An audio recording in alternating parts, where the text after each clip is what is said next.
Hi ಎಲ್ರಿಗೂ ನಮಸ್ಕಾರ. ನಾನು ಪೂವಿ. ನನ್ನ ಬಾಯಲ್ಲಿ ಸ್ವಲ್ಪ ಪ್ರಾಬ್ಲಮ್ ಇದೆ, ಮೀನ್ಸ್ ಅಲ್ಸರ್ ಬಂದಿದೆ. ಏನಾದರೂ ಮಿಸ್ಟೇಕ್ ಬಂದರೆ, ಪ್ರೊನೌನ್ಸಿಯೇಷನ್ ಮಿಸ್ಟೇಕ್ ಬಂದರೆ ಸ್ವಲ್ಪ ಆಕ್ಸೆಪ್ಟ್ ಮಾಡಿ. ಹೌ ಟು ಇಂಪ್ರೆಸ್ ಗರ್ಲ್ಸ್, ಹುಡುಗಿನ ಹೆಂಗೆ ಇಂಪ್ರೆಸ್ ಮಾಡೋದು ಅಂತ ಈ ಒಂದು ವಿಡಿಯೋದಲ್ಲಿ ನೋಡೋಣ. ಯಾಕೆ ನಾವು ಅವ್ರನ್ನ ಇಂಪ್ರೆಸ್ ಮಾಡಬೇಕಂದ್ರೆ, ಕೆಲವೊಬ್ರು ನೋಡಿ ನಮಗೆ ಇಷ್ಟ ಆಗಿರುತ್ತೆ. ಅವ್ರ ಆ್ಯಕ್ಟಿವಿಟೀಸ್ ಆಗಿರಲಿ, ಅವ್ರ ಬಟ್ಟೆ, ಅವ್ರು ಹಾಕೋ ಪರ್ಫ್ಯೂಮ್ ಯಾವುದಾಗಿರಲಿ ನಮಗೆ ಇಷ್ಟ ಆಗಿರುತ್ತೆ. ಅದೇ ಥರ ನಮ್ಮನ್ನ ನೋಡಿ ಅವ್ರು ಇಷ್ಟಪಟ್ಟರೆ ನಮಗೆ ಒಂದು ಫ್ರೆಂಡ್ಸ್ ಅಥವಾ ಲವ್ ಬಾಂಡಿಂಗ್ ಬರುತ್ತೆ. ಅದಕ್ಕೆ ನನಗೆ ಗೊತ್ತಿರೋ ಒಂದು 3 ಟಾಪಿಕ್ನ ನಿಮ್ಮ ಜೊತೆ ಶೇರ್ ಮಾಡ್ತೀನಿ. ನೀವು ನೋಡ್ತಿರೋದು ಕಾಫಿ ಗ್ಯಾಂಗ್, ನಾನು ಪೂವಿ.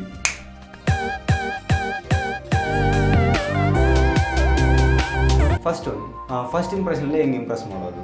ಸೆಕೆಂಡ್ ಒನ್, ಅವಳು ನೋಡಿ ಇಂಪ್ರೆಸ್ ಆಗಿದ್ದಾಳೆ, ಆದರೆ ಅವ್ರ ಜೊತೆ ಮಾತಾಡೋದು ಹೆಂಗೆ, ಅವ್ರ ಜೊತೆ ಫ್ರೆಂಡ್ ಅಥವಾ ಲವ್ ಆಗಿ ಕನ್ವರ್ಟ್ ಮಾಡೋದು ಹೆಂಗೆ ಅಂತ ನೋಡೋಣ. 3ನೇ ವಿಷಯ, ನಿಮಗೆ ಲವ್ ಆಗಿದೆ ಆದರೆ ಅವ್ರ ಜೊತೆ ತುಂಬ ಜಗಳ ಬರ್ತಿದೆ, ಮಿಸ್ಅಂಡರ್ಸ್ಟ್ಯಾಂಡಿಂಗ್ ಬರ್ತಿದೆ ಅಂದರೆ ಅದು ಹೆಂಗೆ ಕಾಮನಾಗಿ ಸಾಲ್ವ್ ಮಾಡೋದು ಅಂತ ಈ ಒಂದು ವಿಡಿಯೋದಲ್ಲಿ ನೋಡೋಣ. ಈ ವಿಡಿಯೋ ಎಂಡಲ್ಲಿ ಬಾಯ್ಸ್ಗಂತ ಒಂದು ಟಿಪ್ಸ್ ಇಟ್ಟಿದ್ದೀನಿ. ಸೊ ಕೊನೆ ತನಕ ಈ ವಿಡಿಯೋನ ನೋಡಿ. ಫಸ್ಟ್ ಇಂಪ್ರೆಷನಲ್ಲೇ ಒಂದು ಹುಡುಗಿನ ಹೆಂಗೆ ಇಂಪ್ರೆಸ್ ಮಾಡೋದು ಅಂತ ಕೇಳಿದರೆ, ನಿಮ್ಮ ಬಟ್ಟೆನ ಆದಷ್ಟು ಡೀಸೆಂಟಾಗಿ ಡ್ರೆಸ್ ಮಾಡಿ. ಹೆಂಗೆ ಅಂದರೆ ಕ್ಲೀನ್ ಆ್ಯಂಡ್ ನೀಟಾಗಿರಬೇಕು.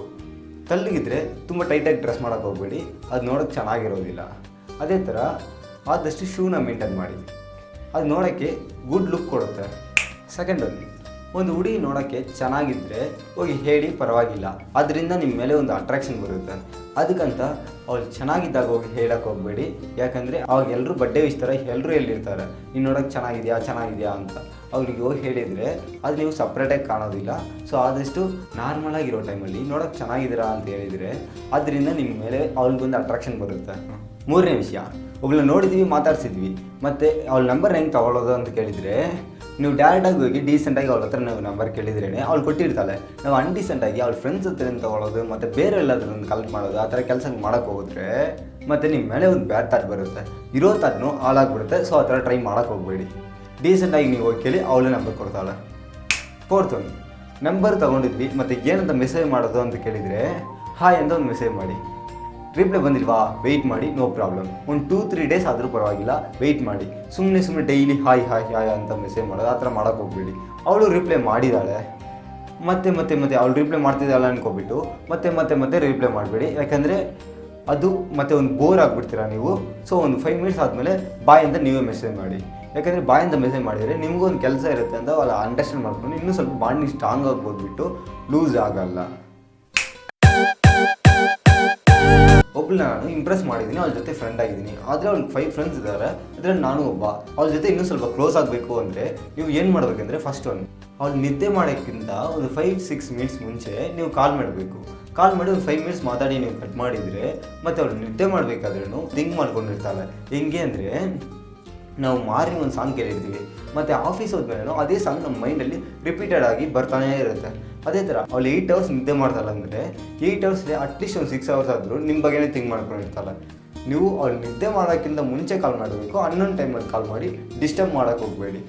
ಒಬ್ಬರನ್ನ ನೀವು ಡಾಟಾಗಿ ಮೀಟ್ ಮಾಡಿ ಮಾತಾಡ್ತಿದ್ದೀರಾ ಅಂದರೆ ಆದಷ್ಟು ಅವ್ರು ಕಣ್ಣು ನೋಡಿ ಮಾತಾಡಿ. ಯಾಕಂದರೆ ಕಣ್ಣು ನೋಡಿ ಮಾತಾಡಿದರೆ ಒಂದು ಗುಡ್ ಇಂಪ್ರೆಷನ್ ಬರುತ್ತೆ.